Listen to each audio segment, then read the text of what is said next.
Winning teams never ease off when they're ahead, nor should Ireland. We have to stay on top of our game to attract jobs and investment to our country. The battle has to be won every match and every season. And if you want to win games, put your best team out on the pitch and leave the others on the subs bench.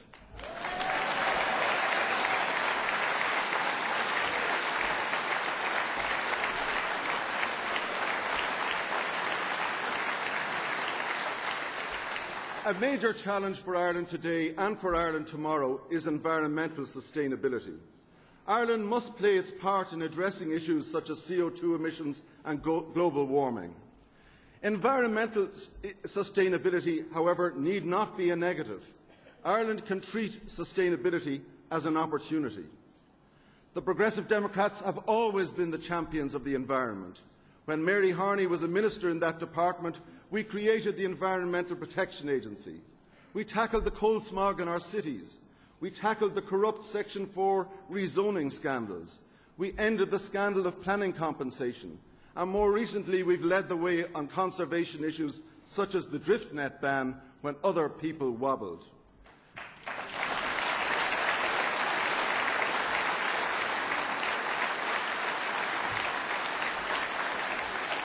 Decentralisation is sustainability in practice. Despite all the pessimists, Tom Parlin is bringing many state agencies and departments to parts of Ireland where thousands of public servants who are tired of commuting can now live and work in their own communities. He is bringing the Department of the Environment here to Wexford to join the Environmental Protection Agency. Decentralisation makes environmental sense and it will succeed. So my message is, keep up the good work, Tom.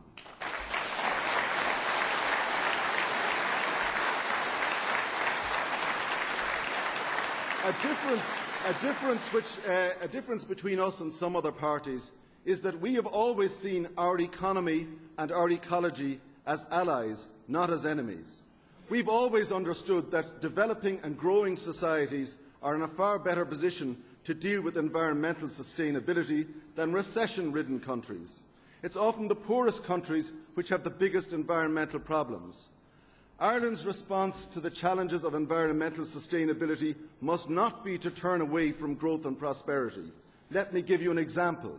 We're passionately committed to building out an intercity motorway road system which involves connecting up all of our major population centres over the next 5 years. I recently visited Banagher Concrete in County Offaly, an extraordinary hive of innovation. 250 people employed there, prefabricating our motorway components and major infrastructural projects. What future has Banagher Concrete if we abandon our road programme, as one party suggests? If we call a halt to the motorway programme, we condemn Ireland to an economic recession as inward investment, business and tourism will fall farther and farther behind. Some people are now saying stop the roads programme, but nothing could be more wrong for Ireland. If it's the ecology versus the economy, or if it's green versus growth, Ireland will be inevitably driven into recession. And if this country's response to environmental challenges is recession, the biggest loser will be the environment itself as Ireland struggles with a slump. Tomorrow, the Progressive Democrats will be publishing our plans to make Ireland's success economically sustainable. These plans will include challenging commitments and targets, and they'll only be achieved by a prosperous, growing Ireland. They'll never be achieved by an Ireland led by a slump coalition. My friends, in 2.5 years, Mary Harney has put literally everything into one of Ireland's great political challenges, the radical reform of our health system.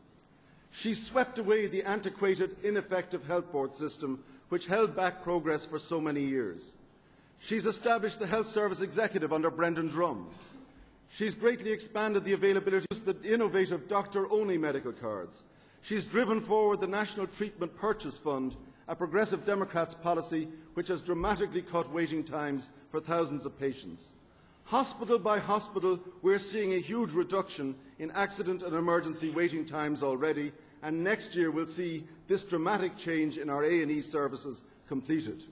Mary Harney has made provision for a huge increase in the number of trainee doctors.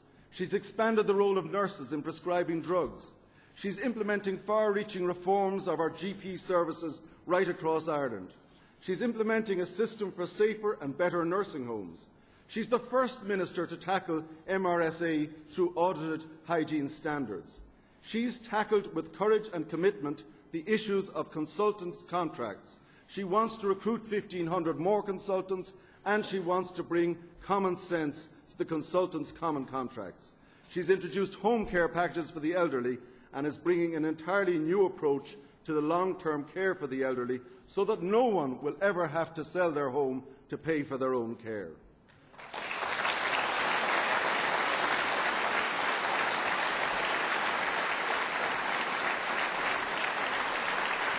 Now, Mary Harney is determined to get a fair balance between public and private medicine. Not to privatise the health service, not to nationalise the health service. She simply won't allow ideology to block progress or to hold it back. She wants to finish the job, not to leave it. Yes, she faces powerful interest groups with hidden agendas. A daily blizzard of bad news stories is unleashed from within the system in the hope of derailing the process of reform. Some people think that by talking down the health service, they'll keep it as it is. But those people are wrong. In all of this, Mary Harney has shown the commitment and the courage which we all know she has, but which her opponents had hoped would falter. She's done more in 2.5 years than any other Minister for Health has done in the history of the state. Mary, we're proud of you. Ireland needs you to finish the job.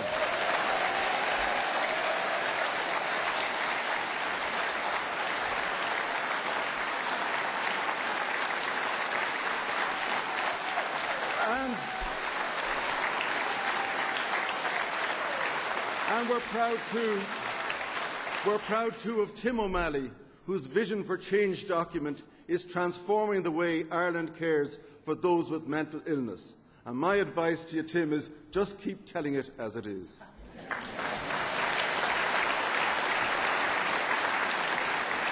A party founded by Des O'Malley, who's here in front of me, is a party passionate about upholding the law and the Constitution.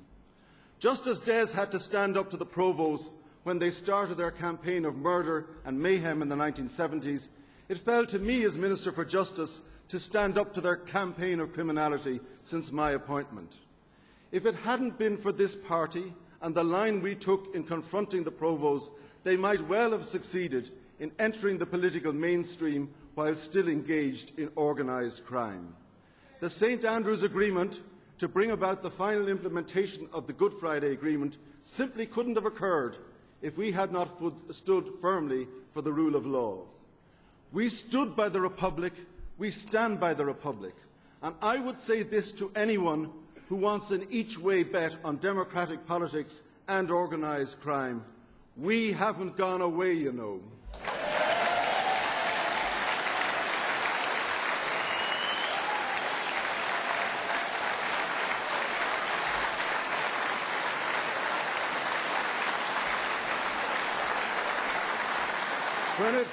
When it comes to tightening up our criminal law, some talk about the constitutional rights of those charged with crime. Can I tell you that there's also a constitutional right not to be murdered? There's a constitutional right not to have your family taken hostage.